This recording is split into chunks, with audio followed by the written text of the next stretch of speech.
5 बंदे 5 घंटे तक हुकूमत के किसी, लेकिन केपी हुकूमत के सीएम के पास आपको पता है 2 हेलीकॉप्टर्स हैं। आप चीफ एग्जीक्यूटिव हैं पूरे एक एरिया के, पूरे एक सूबे के।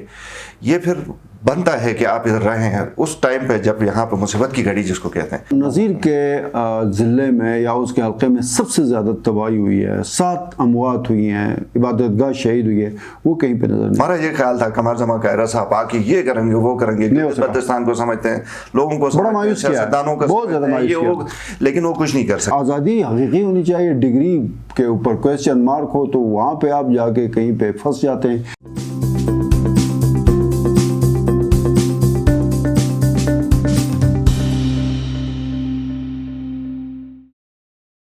बिस्मिल्लाहिर्रहमानिर्रहीम। नाज़रीन अस्सलाम वालेकुम, आप देख रहे हैं ऐमन। प्रोग्राम है हालात हाजरा, और हालात हाजरा के आज के इस प्रोग्राम में हम गुफ्तगू करेंगे गिलगित बल्तिस्तान में सैलाब की जो तबाहकारियाँ हैं जो अब तक जारी हैं उन पे हम बात करेंगे। उसमें सूबाई हुकूमत की कारकर्दगी डिस्कस होगी और वज़ीर आला गिलगित बल्तिस्तान बिलाखिर अपने सूबे में नज़र आ रहे हैं। सिकरदू और गांचे का वो दौरा कर रहे हैं और सिकरदू में आज उन्होंने एक प्रेस कॉन्फ्रेंस से भी ख़िताब किया है।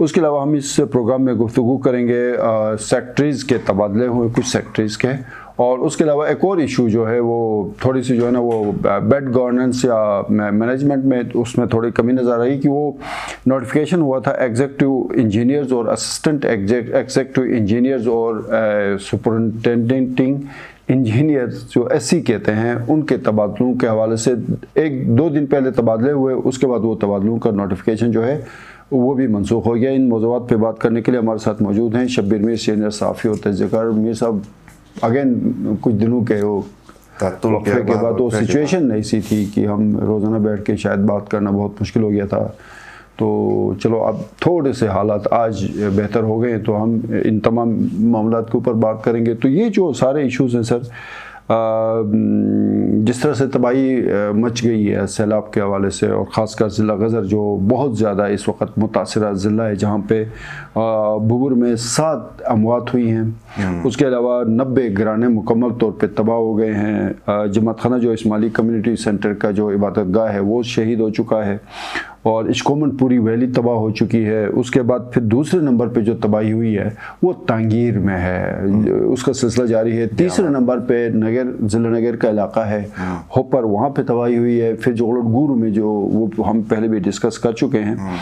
तो इन मौज़ूआत पे सर ये सारे इश्यूज़ हैं। तो अब तक जो भी सूबाई हुकूमत के मामलात हैं, सैलाब है, इफेक्टिव्स हैं, फिर उनको रिहेबिलिटेशन है, रिलीफ है, क्या किस नज़र से देखते हैं इस सारे मामलात को? बहुत बड़ा चैलेंज है सर लोगों के लिए, कम्युनिटीज़ के लिए, खुद से ही हुकूमत के लिए, क्योंकि 2010 के बाद से मेरे ख्याल में ये सबसे ख़तरनाक और बड़ा सैलाब जिसको हम कह सकते हैं। क्योंकि आपको याद है हमने उस वक्त भी रिपोर्टिंग की थी, हालात उस नहज पे पहुंच गए थे उस वक्त के एक टाइम पे हमें बैटरी मोबाइल की चार्ज करने के लिए ढूंढना पड़ता था कि शायद कहीं कोई जनरेटर चल रहा हो तो हम, तो इस दफ़ा फिर तकरीबन मोर और लेस इसी तरह की सिचुएशन थी। लेकिन चला शुक्र है उस हद तक तो खैर नहीं हुई बात, लेकिन तबाही बहुत हुई। जैसा आपने कहा कि ज़िला गज़र बहुत बुरी तरह मुतासर हुआ, और एक ही ख़ानदान के 6-7 अफराद, ये बहुत बड़ा आलमिया है शाह साहब। मतलब कहने ईज़ियर सेड देन डन कहते हैं ना, कि बहुत आसान है कहना, लेकिन अल्लाह ना करे कि जिसके ऊपर ये आफत आए उसको पता है। शफ़क़त इनकलाबी के वो मैं कुछ पोस्ट देख रहा था, हमारे जो साथी हैं, तो उन्होंने एक पूरी तारीख के हवाले से बात की थी कि सिर्फ घर नहीं उजड़ेगा, वो नहीं उजड़ा, पूरी उसकी तारीख जो है ना वो दफन हो गई, दफन हो गई इस सैलाब में। मैंने भी वो पोस्ट, शफ़क़त इनकलाबी बड़ा ज़बरदस्त लिखते हैं, बड़ा अच्छा लिखते हैं, और वो मेरे ख्याल में कहीं कुछ ज़्यादा ही पुरानी यादों के उनमें वो खोए से है। वो असल में बड़े ज़्यादा एक्टिविस्ट थे ना किसी तरह का। आपको याद है शाह साहब बड़े नेशनलिस्ट थे, एक उनकी अपनी राय थी, चाहे कोई इत्तेफाक करे ना करे उस टाइम पे, तो वो यादें उनकी अब भी हैं। अब चूँकि थोड़े से एक्टिव नहीं है, पैसिव है, पीछे बैठ के लिखने लिखाने का ज़्यादा काम करते हैं, तो इस तरह की चीज़ें करते हैं। तो बहरहाल बहुत बड़ा हादसा था, और अब मेरे ख्याल में हम दुआ करें कि ये ओवर हो गया होगा, आगे इंशाल्लाह नहीं आएगा। तो हालात बाकी देखें, दयामर में बड़ा नुकसान हुआ, तांगीर में बहुत ज़्यादा, तांगीर में हो गए। वो एक खासकर वो जो जिस नौजवान ने जो है ना 5 कीमती जानों को बचाने के लिए अपनी ज़िंदगी को जो है वो दांव पे लगा दिया और वो जान की बाजी हार गया, शहीद है वो, किसी की जान बचाते हुए। यही सर वो ये बहुत बड़ी इबादत है। हाँ। कोई कर भी नहीं सकता है शाह साहब, ये इतना मुश्किल काम है। अपनी जान को देखें ना, वो वीडियोस हम देख रहे हैं कि यानी आपने रिस्क लेके जाना है, या तो आप भी गए या आप निकाल में कामयाब हो गए। सर वो भी तो हुआ ना, दोपहर में तो 5 बंदे 5 घंटे तक हुकूमत के किसी, लेकिन केपी हुकूमत के सीएम के पास आपको पता है 2 हेलीकॉप्टर्स हैं। बस इसके ऊपर सवाए मातम करने के वो तो कुछ कहा नहीं जा सकता है। ये फिर पूरी हमारी जो सोसाइटी है उसका आईना है ना, कि हमारी प्रेफरेंसेस क्या हैं, क्या इंसानी जाने हैं। सर वैसे वो 5 घंटे तक वो जिंदगी और मौत की कश्मकश में थे, और उनके फैमिलीज के ऊपर क्या गुजरती होगी, किसी का बेटा उनके ऊपर क्या गुजरती होगी, मर तो गए, वो तो इस दुनिया से चले गए ना। अब बाद में जो फैमिलीज वो वीडियोस देखती होंगी, कोई उसका चाचा होगा, कोई वालिद होगा, किसी का वो हस्बैंड होगा, किसी का बेटा होगा, किसी का भाई होगा, वो क्या सर, उसके बाप का इंटरव्यू आया ना, कोई कहीं सोशल मीडिया पे मैं देख रहा था कि वो तो बयान से बाहर की चीज़ें हैं। बहरहाल ये एक बहुत बड़ा नेशनल ट्रेजेडी। तो इससे भी फिर वो कोई ज़्यादा ये ज़रूरी था कि चीफ मिनिस्टर साहब जो है ना इस तमाम सूरत हाल में जाके इस्लामाबाद में, चीफ मिनिस्टर ने इंतहाई गलत काम किया। वो जो इसके ऊपर कोई मतलब इमरान खान की गिरफ्तारी, मुबैना गिरफ्तारी, अभी तक कोई गिरफ्तारी नहीं हुई है उस हवाले से। फिर इनके जो इंसाफ यूथ विंग या टाइगर फोर्स है इनकी, वो जाके बनिकाला में नजर आई। वो अतीक मिर्ज़ादा मेरा छोटा भाई, मेरे लिए छोटे भाइयों की तरह है, लेकिन जिस तरह से ही वो वहाँ इस्लामाबाद में नज़र आ रहे थे, यहाँ पे जो हालात थे, तो क्या ही अच्छा होता है कि अतीक मिर्ज़ादा बुबर में नज़र आता, तांगीर में नज़र आता, होपर में नज़र आता, जोगलटगुर में नज़र आता, बजाय वो बनीगाला में जाके जो है वो टेंट में सोए हुए हैं और वो तस्वीर चल रही हैं। क्या तासुर गया सर। बाज़ लोग इसके ऊपर ये कहते हैं कि क्या चीफ मिनिस्टर गिलगित बल्तिस्तान में मौजूद होते तो क्या वो सैलाब को रोक पाते। बात ये नहीं है, बात होती है कि एक आप चीफ एग्जीक्यूटिव हैं पूरे एक एरिया के, पूरे एक सूबे के। ये फिर बनता है कि आप इधर रहे हैं उस टाइम पे जब यहाँ पे मुसीबत की घड़ी जिसको कहते हैं। कोई ज़रूरी नहीं था, इमरान खान साहब को कन्वे किया जा सकता था कि यहाँ पे नेशनल ट्रेजेडी है, जानें ज़ाया हो रही हैं, सैलाब ने सत्यानाश किया हुआ है, तो हमारी यहाँ पे मौजूदगी जाहिर है। यहाँ पे खालिद खुर्शीद का मौजूद होना इमरान खान के लिए भी प्लस पॉइंट था ना। अब लोग इनके ऊपर बातें करेंगे तो क्या इमरान खान साहब को ये कहेंगे कि नहीं बहुत अच्छा किया बुला के, ये नहीं होता। 12 चीफ एग्जीक्यूटिव का फ़र्ज़ था कि वो यहाँ मौजूद होते, खुद सुपरवाइज करते, चीज़ें देखते, हिदायत जारी करते। मुमकिन था तो खुद चले जाते, नहीं था तो किसी को भिजवाते, डेलीगेट करते, पावर मिनिस्टर्स आ रहे थे।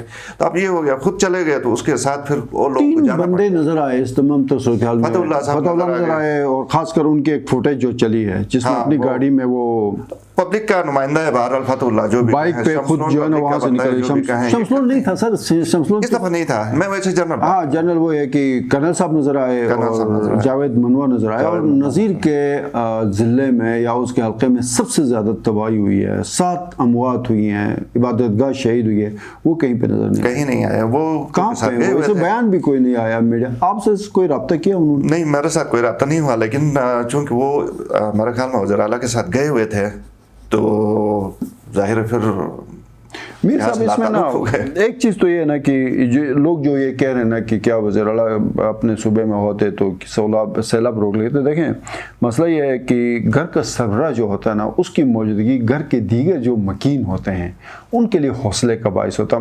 खुदा न खास्ता मेरे घर में आग लगी हो या मेरे घर में कोई तूफ़ान है या कोई मसला पड़ा हुआ, मैं घंटे में वहाँ पहुँच सकता हूँ।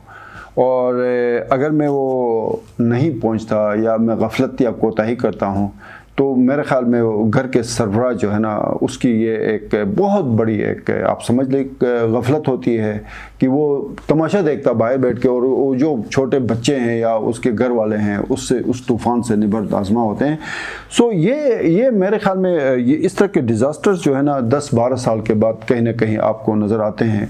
और पीटीआई के लिए वज़ीर आला गिलगित बल्तिस्तान खालिद खुर्शीद के लिए ये बहुत बड़ा एक इम्तिहान था, मैं समझता हूँ कि जिससे वो सुरखरू होकर ना निकल सके। इससे पता चलता है कि आपकी प्रायोरिटीज़ क्या हैं बेसिकली शाह साहब, कि आपकी प्रायोरिटी आवाम है, गिलगित बल्तिस्तान है, या फिर आपके पॉलिटिकल जो एजेंडास हैं वो हैं। अनफॉर्चुनेटली शायद या उनको पता नहीं होगा कि सूरत हाल इस हद तक बिगड़ जाएगी, हो सकता है पता ना हो, इस वजह से गए हों, अदरवाइज़ वो एक्सक्यूज़ करते, ये रीजंस बताते, या फिर उन्होंने ये सोचा हो कि अभी इमरान खान साहब ने भी तो कहा कि जलसा हर हाल में होगा, जैसे वो कहा लोग मरे, सैलाब में डूब जाएं, पूरे शहर के शहर जो है ना वो सफ़े हस्ती से मिट जाएं, लेकिन वो चूंकि क्या कह रहे हैं, उसको क्या नाम दे रहे हैं, आज़ादी की हकीकी आज़ादी के लिए। सवाल तो ये बनता है कि अगर आप इतने हकीकी आज़ाद हैं, नहीं तो कायद-ए-आज़म ने जो आज़ादी ये जो अंग्रेज़ों और हिंदूस हासिल की थी वो क्या थी, वो जाली थी। अच्छा, ये जाली आज़ादी थी। यहाँ पे जैसे जाली तो जाली डिग्री है, जाली फिरका परस्ती है, जाली डिग्री, ये सारी चीज़ें मिलके हैं। तो डिग्री की हकीकी होनी चाहिए ना, ये बिल्कुल पता नहीं वो आज़ादी हकीकी होनी चाहिए, डिग्री के ऊपर क्वेश्चन मार्क हो तो वहाँ पे आप जाके कहीं पे फंस जाते हैं।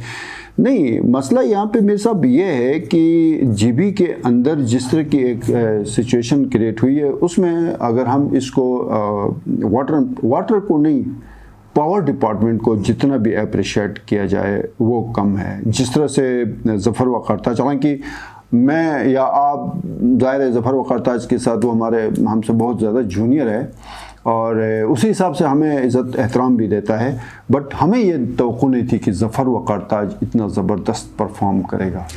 सर ज़फ़र आपको याद है 2010 में 45 दिन गिलगित के अंदर बिजली का ब्रेक डाउन रहा और इस दफ़ा 72 घंटों से ऊपर नहीं गया।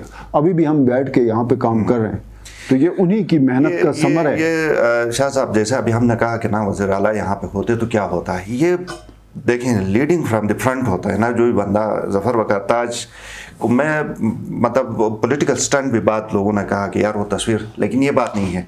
जो अच्छा काम था ना उसको मेरे ख्याल में अप्रिशिएट करना चाहिए। ज़फ़र वक़ारताज ने मुश्किल हालात में जाके खड़े होके इंश्योर किया कि उनके लोग जो हैं स्टाफ के और बाकी जो इंजीनियर्स वगैरह वो काम करें, अच्छा काम करें, खुद बैठे रहे, हालांकि उनको कोई जरूरत नहीं थी। खतरा मैं और आप गिलगित में घर से बाहर नहीं निकल रहे थे, वो उस तूफानी बारिश में न चल रहे थे। और पिछले उस जो सैलाब आया था जहाँ पे जोगलोट गुरु भी हिट हुआ था, उसमें उसका फ्रैक्चर भी हुआ था। सर ये ऐसी वल्नरेबल जगहों पे थे जहाँ पे कोई पत्थर किसी भी टाइम कुछ भी हो सकता, ये कुछ भी हो सकता था। ये जो हम जो तस्करे कर रहे हैं खानदान के, ये हो गए और फलां, ये क्या था, इंसान ही थे ना, इसी तरह बाहर थे, ट्रैप हो गए कहीं। तो गुजारिश मेरे ख्याल में हम इस प्लेटफॉर्म से दीगर सेक्टर्स को भी यही करेंगे कि हमें वो भी थोड़े से जो है ना वो हो सकता है ज़फ़र की तरह जिसके बाज़ ने किया हो, जिसका हमें नहीं पता हो, बाज़ को सोशल मीडिया के पता होना चाहिए। वैसे अगर किसी ने किया तो पता होना चाहिए। वो मेरे ख्याल में वो मोर जंगल में नाच रहा है, लेकिन देखेगा कौन, मतलब जाहिर है मोर जंगल में तो नाच रहा है ना, तो मीडिया में आए बताएं ताकि अगले बंदे को, अब देखें ना ज़फ़र को हम बार बार डिस्कस कर रहे हैं ना, तो उससे क्या होता है, अगले जो सेक्रेटरीज बैठे हुए जो दफातर से बाहर नहीं निकलते, उनके लिए एक मेरे ख्याल में ये एक मैसेज है बेसिकली कि वो भी बाहर निकले। बस सब इतना सा है कि और सेक्रेटरीज को कुछ तबादले हुए हैं, लेकिन सेक्रेटरीज का चूंकि बाहर निकलना इस सच, चूंकि वो पॉलिटिकल रिप्रेजेंटेटिव नहीं है, मिनिस्टर साहिबान हैं जो हैं, इनका ज़फ़र भी तो कोई सियासी नुमाइंदा नहीं था ना, नहीं है बिल्कुल, वो खुद से गए हैं। वो चूंकि थोड़े से हमारी तरह के हैं कि जो ठीक है कोई मसला नहीं, थोड़ा आउट ऑफ द बॉक्स कोई काम करने वाले हैं, तो वो नहीं। अगर मैं बता दूं आपको, अगर ज़फ़र नहीं निकलता, ज़फ़र वक़ारताज बाहर नहीं निकलते, तो फिर चीफ इंजीनियर को भी सुस्ती आ जाती, फिर एग्जीक्यूटिव इंजीनियर को भी सुस्ती आ जाती, फिर असिस्टेंट एग्जीक्यूटिव इंजीनियर भी जो है ना कहता है यार ठीक है चल जाता है। जब वो इस तरह फ्रंट पे नज़र आए तो सब बाहर निकले, नीचे लाइनमैन तक, नीचे ग्रेड 1 तक एक्टिव रहा, जिसका नतीजा ये है कि बिजली का जो ब्रेक डाउन है वो 72 घंटे से ज़्यादा नहीं। वो एक अलग बात है कि बजाय इसके कि वो किराए के जनरेटर्स लाते अरबों रुपए खर्च करके, वो अगर 70-75 करोड़ में 16 मेगावाट के जनरेटर्स खरीद लेते तो 72 घंटे गिलगित शहर मुकम्मल तारीकी में डूबा। ये दूसरी दफा ना, ये सेकंड टाइम हुआ, हफ्ते 2 हफ्ते में इसी मेरे ख्याल में अगस्त के महीने में ये सेकंड टाइम था कि ये आपका ब्रेक डाउन हो और मुकम्मल ब्लैकआउट था गिलगित के अंदर। ये जो हम बार बार डिस्कस कर रहे हैं, इसकी वजाहत क्यों नहीं कर रही है सूबाई हुकूमत कि इनको आपको 1.5 लाख में, सॉरी 70 करोड़ में आपको क्या, आपकी वजह से चॉइस क्या होगी? 70 लाख में आपको मकान कोई बंदा दे रहा है, यार ये 70 करोड़ में ले लो, आप 70 करोड़ में वो मकान लेंगे या 1 अरब और 10 करोड़ में वो किराए पे लेंगे? सर देखें, पिछली नहीं, आप क्या हुकूमत करेंगे? मैं इसी का जवाब दे रहा हूँ शाह साहब। पिछली हुकूमत के अच्छे काम को इसलिए नहीं किया कि ये कहीं क्योंकि वही, मुतासिर ना जाए, क्योंकि पिछली हुकूमत के थे, हाफिज का नाम रहा है, हमेशा उसको अंडू करने के लिए इन्होंने खुद से मेरे ख्याल में तो ऐसा अपना फैसला किया। सर इन्होंने अपना कोई नुकसान नहीं किया, सबका नुकसान। सर मैं अपना इनका नुकसान इसलिए कि जो एलिट क्लास बैठी हुई है ना, उनको तो 24 घंटे अनइंटरप्टेड बिजली मिल रही है ना। सीएम के पास कोई मसला, उसको पता ही नहीं है कि जनरेटर चल रहा है, कारगा से बिजली आ रही है, नलतर से आ रही है, क्या हो रहा है, उसको तो 24 घंटे बिजली है ना। सीएम को मसला होना चाहिए था शाह साहब। वजह इसकी ये है कि वो भी मेरी और आपकी तरह के एक शख्स थे जो अचानक आके चीफ मिनिस्टर बन गए। उनको तो पता है ना रियलिटीज का। ये नहीं था कि वो गुज़िश्ता 25 साल से सीएम बने आ रहे हैं तो वो भूल ही गए होंगे कि बाहर क्या होता है। उनको अच्छा पता था। लेकिन मैं हैरान हूँ कि शायद वो डिसीजन, फिर मैं यही कहूँगा, शक डाउट का वो बेनिफिट शायद उन्हीं को दें कि उन्होंने अपनी तरफ से फिर ये सोचा होगा कि नहीं, इसमें डीजल भी आता है, इसमें ये भी है, इसमें ये खर्चे भी बचें, इसलिए हम इसको हायर वाला करें ताकि आगे तो बिजली ऐड हो रही है। कल जफर से नलतर में एक क्वेश्चन हो रहा था ना कि वो जो किराए के जनरेटर से, उसने कहा जी किराए के जनरेटर वो लपेट के ले गए, किराए के थे वापस हो गए। हमारे पास अब 7 मेगावाट के हैं, उसमें से भी कैपेसिटी 5 मेगावाट की है। वो 5 मेगावाट भी उस वक्त सिस्टम का हिस्सा बन जाते हैं या ग्रिड में शामिल होते हैं जब उनको पीछे से मजीद 3-4 मेगावाट की बैकअप मिल जाए। अगर वो बैकअप नहीं होती है तो वो 5 मेगावाट भी बेकार हैं। वो बैकअप इसलिए मैं बात कर रहा हूँ क्योंकि कह रहे थे कि हम इसलिए कोशिश करेंगे 14 मेगावाट के एक 5 मेगावाट का यूनिट चला लें ताकि वो जो 5 मेगावाट जनरेटर्स हैं उनको बैकअप मिले, हम कोई घंटे 2 घंटे की बिजली दे सकें। अगर ये 70-75 करोड़ में 16 मेगावाट जनरेटर्स खरीद लेते तो मेरे ख्याल में ये जो बेहतरीन ब्रेक डाउन हुआ, ये शायद मतलब इसकी नौबत ही नहीं आती। और ये जो सेक्रेटरीज के तबादले हुए सर, सेक्रेटरीज के तबादले तो हो गए, अल्लाह करे वो जिस तरह से पिछले 3 दिन पहले वो एग्जीक्यूटिव एक्सचेंज और एससीज और आरईज कहते हैं ना, असिस्टेंट एग्जीक्यूटिव इंजीनियर, उनके तबादले हुए और 3 दिन बाद उनके तबादले वो नोटिफिकेशन मनसूख हो गए। इस तरह ये भी वापस ना लिया जाए तो सरदस्त ये हुआ कि आसिफुल्लाह साहब जो सेक्रेटरी तामीरात आमद है उनको सियाहत में भेज दिया गया।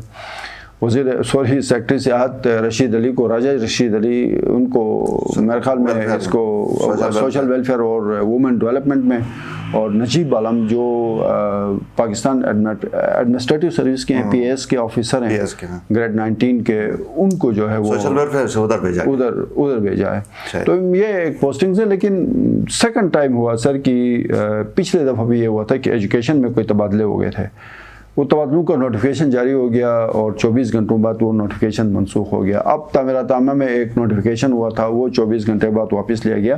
तो ये कहाँ पे कन्फ्यूजन आ रही है सर कि नोटिफिकेशन होता है फिर वापस लिया जाता है, ये कंसल्टेशन का कोई इशू आता है सीएस और सीएम के दरमियान या क्या? ये 2-3 जगहों पे मुख्तलिफ आमतौर पे होता है ना सर। एक तो ये होता है कि बाज़ औक़ात इंतज़ार चीफ सेक्रेटरी साहब की तरफ से ये तबादले होते हैं तो चीफ मिनिस्टर कहता है कि नहीं, ये मेरी इसमें कंसर्न नहीं है तो इसको नहीं होना चाहिए या इस तरह होना चाहिए। बाज़ औक़ात वो कंसर्न सेक्रेटरी साहब भी खुद आगे कहते हैं कि जी मैं तो नहीं कर सकता, उधर भी फिर रुक जाते हैं, वो भी कर लेते हैं। अब पता नहीं है किस स्टेज के ऊपर इस पर स्टैंड लेंगे जो सेक्रेटरीज के तबादले, क्योंकि आसिफुल्लाह का सर ये एक मसला है, वो हर 6 महीने बाद उनकी पोस्टिंग हो जाती है।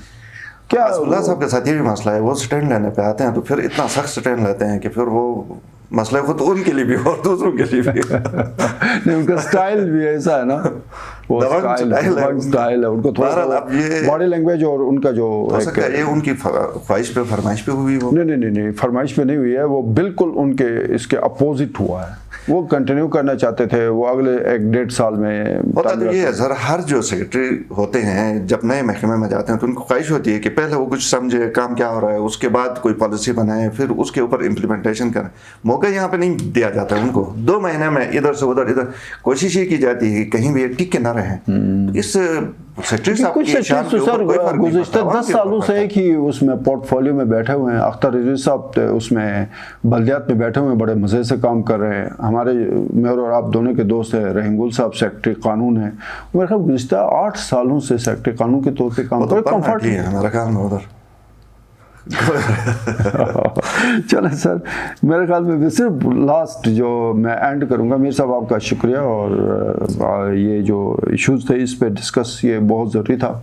नाज़रीन, मैं सिर्फ यहाँ पे पीटीआई की जो कारकर्दगी है मैं उस पर हैरत ज़दा या मैं कोई हैरान नहीं हूँ, बल्कि मुझे हैरत इस बात की है कि कमर ज़मान कायरा जो वफाकी वज़ीर हैं अमूर कश्मीर और गिलगित बल्तिस्तान के, उनको कोई फिक्र नहीं है गिलगित बल्तिस्तान में जिस तरह की तबाहकारी। पिछले 4-5 दिनों से खबरें तो आ रही हैं कि वो आ रहे हैं, एयरपोर्ट पहुंच रहे हैं, बट मौसम की वजह से, लेकिन उससे पहले भी 3-4 महीने हो गए उनको। हम तो ये तवक्को कर रहे थे कि वफाकी वज़ीर अमूर कश्मीर कमर ज़मान कायरा गिलगित बल्तिस्तान के मामलात में भरपूर दिलचस्पी लेंगे कि, लेकिन इस दफ़ा कमर ज़मान कायरा ने बहुत ज़्यादा मायूस किया है। और एक मैं वर्ड इसमें ऐड करूंगा। मैं और आपने तजिया किया था, मैं अपने अल्फाज उस वक्त के अगर मुमकिन है तो वापस लेता हूं कि हमारा ये ख्याल था कमर ज़मान कायरा साहब आके ये करेंगे वो करेंगे, बल्तिस्तान को समझते हैं, लोगों को बड़ा मायूस किया, बहुत ज़्यादा मायूस किया, लेकिन वो कुछ नहीं कर सके माजरत के साथ। और मीर साहब, आपकी बात गुज़िश्ता रोज़ ना मुझे दुख इस बात का हुआ कि एक जर्नलिस्ट जिसकी पूरी फैमिली जनूबी पंजाब में पानी, जो उसका घर बार रिश्तेदार सब डूब चुके हैं, उसने जब सवाल किया कि आप थोड़ा सा वहाँ का रुख करें, तो उसने कहा जी कि आपको क्या पता, हमें ज़्यादा पता है। आपको उस साफ़ी के साथ जिस तरह से, जिस बदतमीज़ी से इसने वो बात की है, उससे मुझे बड़ा अफसोस हुआ कि पीपल्स पार्टी आपको पता है अवामी पार्टी है। बहरहाल कमर ज़मान कायरा साहब से गुजारिश है कि वो थोड़ी सी दिलचस्पी लें। फिर हाफिज़ हफीज़ुर रहमान जो साबिक़ चीफ मिनिस्टर रहे, उनसे भी गुजारिश है कि वो गिलगित में हैं, उसके बावजूद वो कहीं पे नज़र नहीं आ रहे हैं। उनसे भी गुजारिश है कि सिर्फ खालिद खुर्शीद की जिम्मेदारी नहीं, ठीक है वो चीफ मिनिस्टर हैं, और साथ साथ अपोजिशन लीडर अमजद एडवोकेट से भी गुजारिश है कि वो भी एक आध प्रेस कॉन्फ्रेंस उन्होंने ज़रूर की है, लेकिन कहीं पे वो मुतासरा अजला का दौरा करते हुए नज़र नहीं आए। बहरहाल हम गुजारिश ही कर सकते हैं, उन तक ये बात पहुंचा सकते हैं आईबीएक्स मीडिया नेटवर्क के इस प्लेटफॉर्म से। हालात हज़रत के प्रोग्राम में आज और इस जो टॉपिक था मुतासरीन सैलाब, आज का ये मौजू इख्तिताम हो जाता है। इंशाल्लाह अगले किसी प्रोग्राम में हो सकता है कि कुछ अच्छी खबरों के साथ आपसे फिर मुलाकात होगी। तब तक के लिए इजाज़त दीजिए। अल्लाह हाफिज़।